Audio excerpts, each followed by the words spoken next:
Hello everyone. So I started my apprenticeship back in the 80s where pretty much everything was done by hand in terms of sawing and nailing. And obviously as I've progressed through my career, there's been a massive jump forward in cordless tools.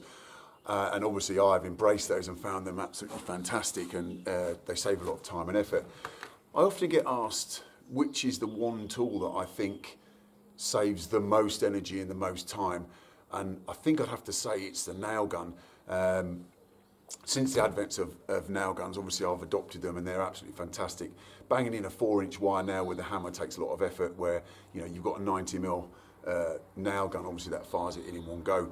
If you watch my videos, you'll know that I'm an advocate of the gas framing nailers. Now, I know that some people sort of love them or hate them. They can be very frustrating if they stop working, but what I like most about them, obviously they're portable, is that they're quite lightweight. So the nail guns I've been using, I've had for many, many years, and the time has come to replace them. So I found a nail gun that I really liked from a company whose fixers I've been using for years. And what I did is I contacted the company before I bought the gun to ask them for some additional information, knowing that I'd be making a video about it. And to my absolute pleasure and surprise, they said that they would supply me with one. So here it is to show you. It's Fischer's brand new gas-powered nailing gun. It's called the FGW 90F. I'll just check that. Yeah, the FGW 90F. 50 to 90mm framing nails. It's gas actuated. Put the gas in the top. It's got a 7.2 ampere lithium-ion battery. Pretty much exactly the same weight as other gas framing nailers of its type. And I'm really happy with it. Like I said, to be completely honest, I was really made up when I got hold of the marketing guys at Fischer, and they said they'd like to send me one to see how I got on with it. And so far it's been absolutely excellent. So I thought I'd do this little intro video. So straight in, I'm going to talk about some of the things that I think make this stand out from other tools like it.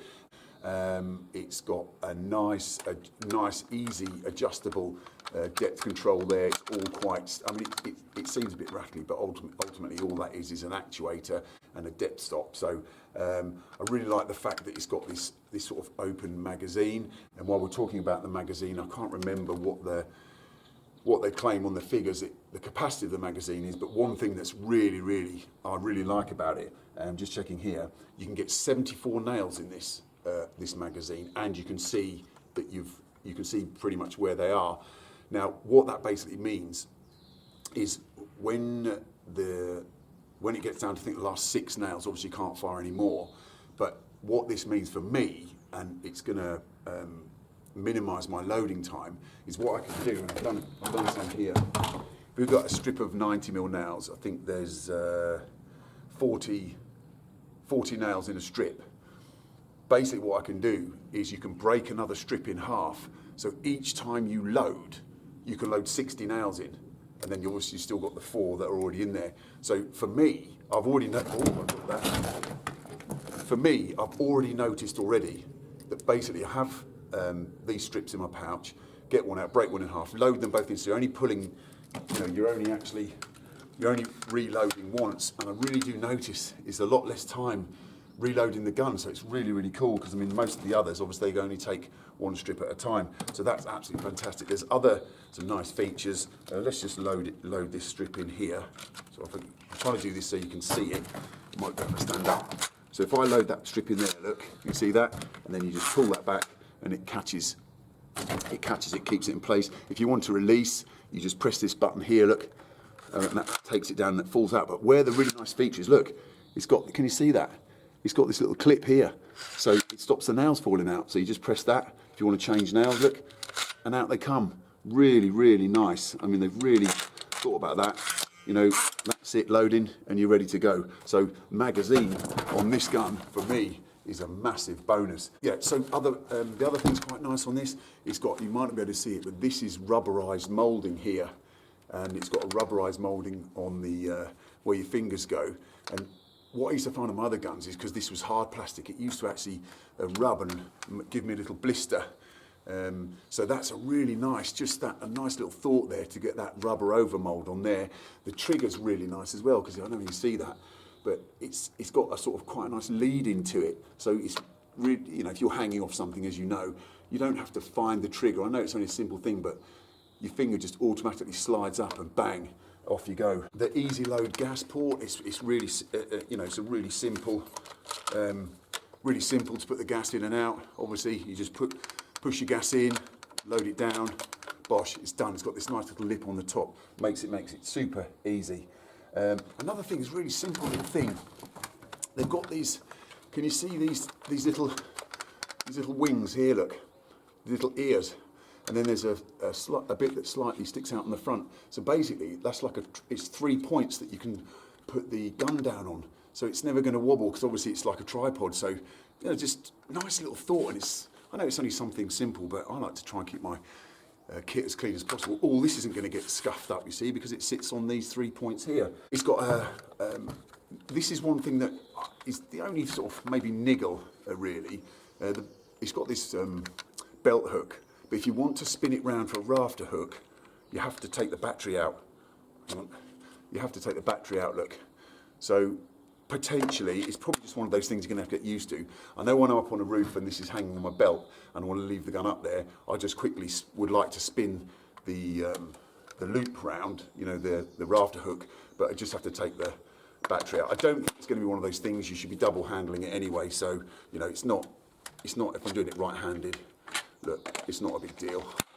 So, but, you know, I'm probably just being a little bit picky there, so, but yeah. Really nice bit of kit. I quite like the fact that it's all on a central line, you see. There's nothing's really down the side. It hasn't got a battery down the side. It's all nice and centralised. The length of the gun is perfect to get between, if you're doing 400 centres or 16-inch centres. If you are in other parts of the world, you can, I think it's 350 something odd mil when the tip's compressed to the back there. So you can get them in between when you're doing your studs if you're nailing up noggin. So, you know, it really does tick a lot of the boxes. It's got a battery, I don't know if you can see that. It's got a battery status on there, which is really cool. So that's usually got 3. I've always been using it a little bit. It's also, I think, according to the manual, that if that starts flashing red, that means there's a problem with the tool. What I also noticed, and I don't know if it's a built-in feature, if you leave the battery in, so if you just leave the battery in, I don't know what the time is, but I left this, we're having a few problems on the roof I've been working on, and I left the battery in, maybe come back an hour or so later, and all those lights had gone out. So it obviously got some sort of auto shutdown. So it's really cool. So all I had to do was just take the battery out, put it back in, and you know, it was ready to go. So yeah, I've been using it on the job so far, and it's been absolutely fantastic. Boom! Brilliant. Put some nails in it.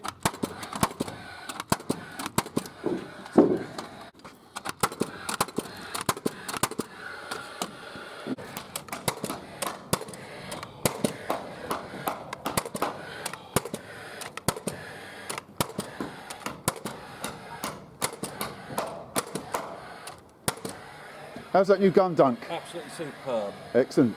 So in terms of power, Fischer are claiming this has got 95 joules of impact energy, and I have to say, I think that's about 15% more than my other nail guns, and you can tell it really doesn't mess about. It thumps those nails in, and when you pull the trigger, you can feel it's got more. I don't know what they've done, but you can see you can feel that it's got more go. So yeah, definitely maybe a slight increase in weight over my other gun, but the increase in weight is much, much smaller than the relative increase in power. So really, really happy with that. Now, what Fischer are saying, the reason why I don't hesitate to use this gun is Fischer are basically claiming, and anyone that uses guns will know, when it comes to extremes of temperatures, when they sort of start to cause problems, and Fischer are claiming that this gun will work, I think, down to -15. Now, I haven't really got any way of testing that. But if that is the case, and that's when you use it with their own gas system and nails, they're claiming it will work in low temp. So obviously that's a big one, because these generally, your gas nail guns generally don't like the cold weather. So I'm really looking forward to seeing, you know, how that performs when the weather turns colder. I already use Fischer's nails. Obviously I buy these. They're very cost effective and they work perfectly. So, you know, you're not paying. Again, the beauty with this Fischer nail gun is you're not having to buy really expensive gas and really expensive nails, and it will work with anyone else's nails, I presume. But I find these, to be honest, these are, I think I get these from Toolstation, and these are right in the mix in terms of cost. So, you know, I'm happy. I've used Fischer gas, and I'm using it with a Fischer nail gun. You know, everyone's a winner. Now, Fischer are claiming that this will shoot 3 nails a second. Well, I mean, it may well do, but I mean, that's just not realistic. I'm going to do some tests. I've mocked up some bits of wood, and we're going to fire some nails in and see how we get on. Again, I'm going to be realistic. If you just want to do like a drag race type video with these guns, this isn't the one. I'm not just going to get this and fire as many nails as quickly as possible, because it's just not reflective of what we do in the real world. If you're firing 3 nails a second in the real world, I don't know what work you're doing, but it'll be wild work. So I've got some offcuts of OSB, and what I've done is laminated them together with some polyurethane glue. So we've got like a 90 or 100 mil, basically solid OSB. I've done the same with some ply, and I've got some timber. So I'm going to get those set up, and I'm going to use some 90s, and I've also got some, what else have I got here? I've got some 63s. So let's get that set up and let's fire some nails. Right, here we go. So what we've got here is some treated 4x2 softwood, and then look, I'll just show you here, this laminated together. This is plywood. So we've got 1, 2, 3, well, that's a bit of OSB in there. So we've got 5 bits of plywood there, laminated together, and then we've got 5 bits of, can we see that? 5 bits of OSB laminated together. So let's get the girl loaded up. So again, look, we're just going to slot that in there. That's a full strip, and then I've got this half strip that I'm going to put in behind it. Look at that, absolutely beautiful. Pull it up, and boom, we're ready to go. Right, just put my ear defenders on. We'll starting this one here. Let's have a look. Here we go. Oh, easy. Yes.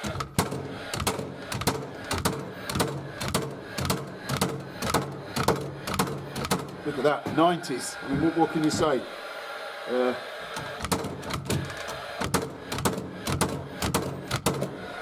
Boom, all day long. Yeah, really happy with that. So, let's move on to the ply. I think it's going to be a massive ask to shoot this 90mm nail into that plywood, but let's have a look, see what happens, shall we?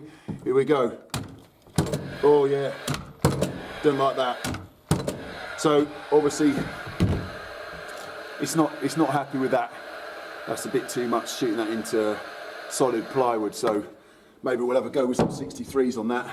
And now we'll have a go in the OSB. Should be more like it. Let's have a look. Yep. Yep. That's got it.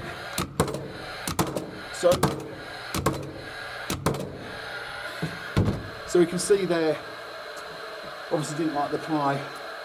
It's got most of them into the OSB. We've got 1, 2, we've got about 4 or 5 that didn't go in. So obviously again, that's a massive ask for a 90mm nail, and I don't really know what application you'd have on site where you'd be firing into 90mm OSB. Maybe some of my brothers across the pond in America might be able to tell me. They use LVLs and stuff, but maybe a 75mm ring shank would be better for that. So, right, let's change the nails. Let's just change some nails now, shall we?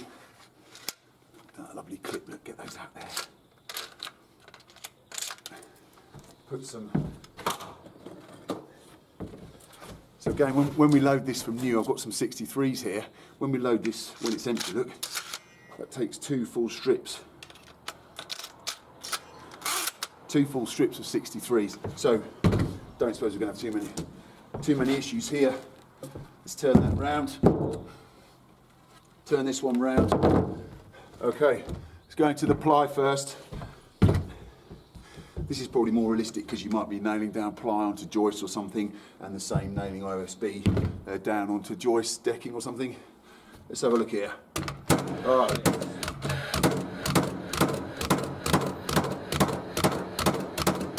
Look at that. Let's go. Let's do the next one. See if I can keep going fast.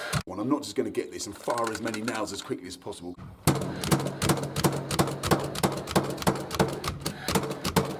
Oh, I can't keep up. So that's fast. Look at that. 63 straight in. Oh. Yeah, that's why you're not. That's good.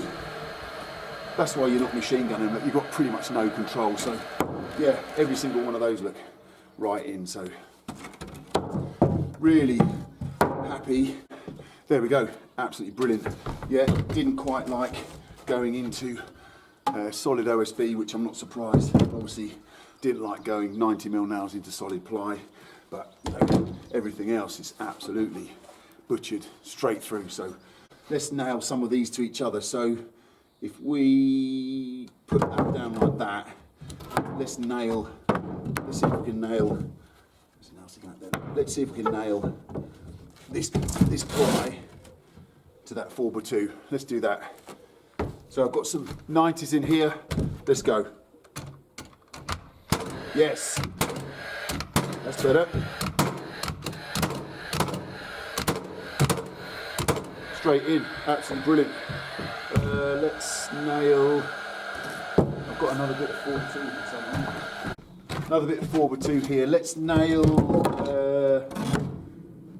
Let's nail the OSB to the 4x2. Look at that. Boom. Let's nail the timber to the OSB. Look at that. Now let's nail that timber. Let's nail timber to that ply, shall we? Lovely. That's it, that's out. So as we can see here, look how many nails we've got left in there. 5 nails left in. So we can go to reload. I'm running out of nails. There, we just go to reload, let's pull that back. Job done. And off we go again, look. Oh, get my finger in sync. Let's go, here we go. I'm not just going to get this and fire as many nails as quickly as possible.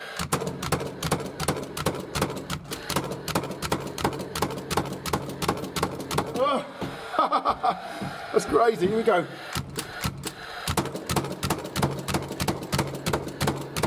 Oh, that's mental. Look at that. It's like full auto, man. Yeah. Obviously the gun's brand new, it's only had a few hundred nails through it. Probably looking to clean it every 20,000 nails, maybe 8 boxes or so. And hopefully it should be as straightforward to clean as any other gas-powered nailer. Absolutely brilliant. If there's anything I've missed out or you need any more information, just check it out on their website. There's everything you need to know there. So there you go. First impressions, really happy with it. Thank you very much to Fischer for sending this out to me. I wasn't expecting it at all. What I am going to do is I'm just going to read off my phone. I initially just asked them for some additional information that I could put with this video once I bought this gun. So I'm just going to read that off my phone because it is quite important and it's quite interesting. So basically the current, I'm just reading here, sorry. Currently the tool is available through any of our 1,400 plus dealer network and also available directly from Toolstation. We have a repair network that offers servicing and return within 72 hours, and if there is a deeper fault that would take longer, one of our UK sales managers is able to provide a loan tool for the period that an FGW is in repair. So, you know, they've got a really cool network of sales and support and repair, so that's absolutely fantastic. So yes, once again, really pleased with this. We'll see how we get on, and thank you very much to Fischer. And I hope you found it interesting. If you're in the market for a gun like this, you know, certainly so far, it seems to be ticking all the boxes. Right, we've got to be quick and we've got to be sneaky because my missus has gone out and she'll go berserk if she finds out what I'm doing. What I've actually done is I've bunged this nail gun in the freezer for a couple of hours. Now this freezer should be, domestic UK freezers should be, God, it's cold, should be about -18. So I mean, it's cold. I've got a glove on here and I can feel it getting cold through my hand. I don't think it went right down to -18 because I only left it in there for a couple of hours, but I bet that's a good sort of 7 to 10 maybe. So I'll just set this camera up here. Look, just have a quick look. Got a bit of wood over there that I was testing on earlier. Let's put the, wow, that is cold, yeah. Right, what we've got here? We've got some green lights there. Look, you can see the frost building up. So let's see if it works. Here we go. Yes, look at that. Oh, So I can feel that cold. That's too cold to touch. I can feel that cold coming through that gun. So I don't know what the exact temperature is. I don't think it's -18, which is what it should have been in that freezer, but that's too cold to touch. Look at this here, look. I mean, that's really cold. So yeah, I'm not going to work in lower than -5 anyway, so I'd say pretty much looks like I'm going to be okay in the winter using that gun.